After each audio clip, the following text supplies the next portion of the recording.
Welcome back. Right now, I have the opportunity to speak with Phillip Ryan Block. He is the CEO and founder of We the Collective, as well as Independent Ear Music. He's an inspirational individual, and I'm excited to talk with him today. Ryan, welcome to the show. Thank you for having me. I'm excited to be here. So, you're the type of person that highlights really unique and inspiring individuals, and you add value along the way. Tell me more. Oh, it's there's a lot of different ways to go about doing business, but for me, it's been about creating connection and trying to get down to the basics of business, which is giving value and receiving value. So I'd love to hear about your business journey. Did you always want to be an entrepreneur growing up? Where did you see yourself? Growing up, I always saw myself as a builder, but didn't really know what that meant until my mid 20s when I decided to step up and kind of step out of the normal 9 to 5 realm and become an entrepreneur by starting originally at the time independent ear. So So tell me more about Independent Ear. this has been my passion project, but for the last several years, it's gone through a lot of changes. But this year, we cemented our new branding, our new business model, our new approach, and we're so Independent Ear Music Group is a music label, artist management and development company, as well as a publishing house. And last but certainly not least, we work with other smaller record labels to help grow and support them as well. So you decided to go in this direction, but you also have another company called We the Yeah. Collective. There's a lot of movement happening right now with these two. How's it going?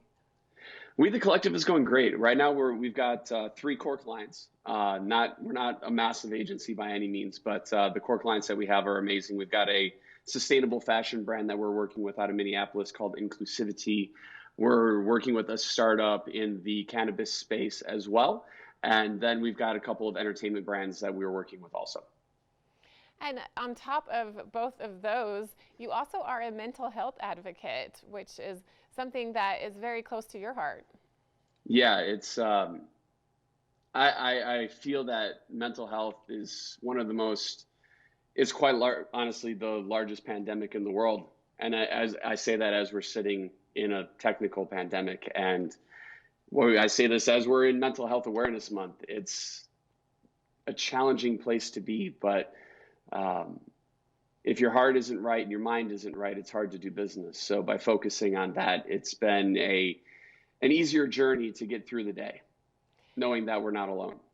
And you have a podcast called The Open Heart Collective. You're getting I ready do. to start the second half of season 4. Tell me about this podcast. So this podcast is an online, or obviously an online, but is a live video and audio podcast hosted on Facebook as well as Instagram, where we have live, raw, real conversations with amazing individuals who have incredible stories, from entrepreneurs to athlete to professional athletes to speakers to other podcast hosts, just generally amazing human beings who have experienced a lot and have come through the other side. And you're combining all these different things. How are you balancing all of it? That's a work in progress. It's not been an easy journey, but it's the only thing that I know. So yeah. And you have this ability to be able to kind of rebrand people, maybe shift their business model when it needs to be shifted. You can look at this from an objective place and really add that value, correct? Yeah, absolutely. Because it's about story and it's about connecting brands to consumers, whether that brand is an artist or a musician, or that brand is a cannabis company, or that brand is an individual who is trying to become a speaker. All of the work is the same. It's just the product is a little bit different. And you obviously don't have any fear with starting new things, going the direction that you feel led. What advice would you give people who are thinking about maybe starting something new as an entrepreneur, as a new business? Right now is the best time to do it because the world is changing. So if you want to be a part of the world that's changing, why not do it right now? And it's scary. So to say that I don't have fear would be not an accurate statement. This is a terrifying endeavor, but it's facing the fear and going through it, knowing that on the other side of that is what you want. When you consider relationships, you mentioned how important those are with branding and social media, trying to combine all these different things. What do you recommend, and how does that help really propel your business model?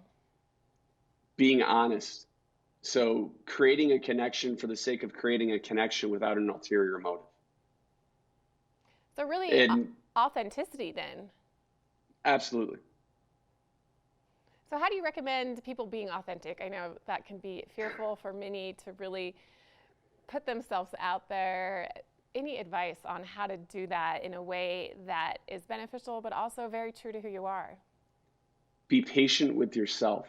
It's not an easy process to be vulnerable, especially in the times of in the era of social media that we're in, when we're trying to live up to somebody else's highlight reel, and we're always comparing ourselves to what others are doing on social media. Well, that person's got more press. That company just got their first $10 million. I've been working harder and longer, but so stop comparing yourself and then step into who you want to be.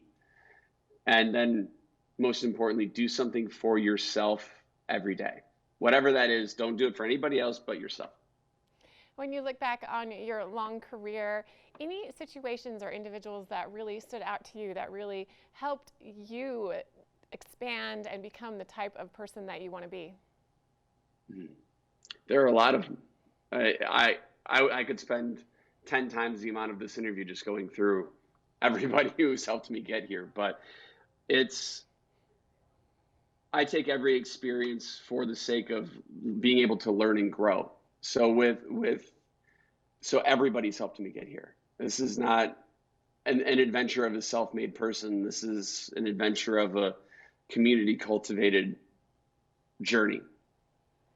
And Ryan, where can we get more information about your businesses, about your podcast? How can we follow along and learn more about you and learn more about everything that you're involved with?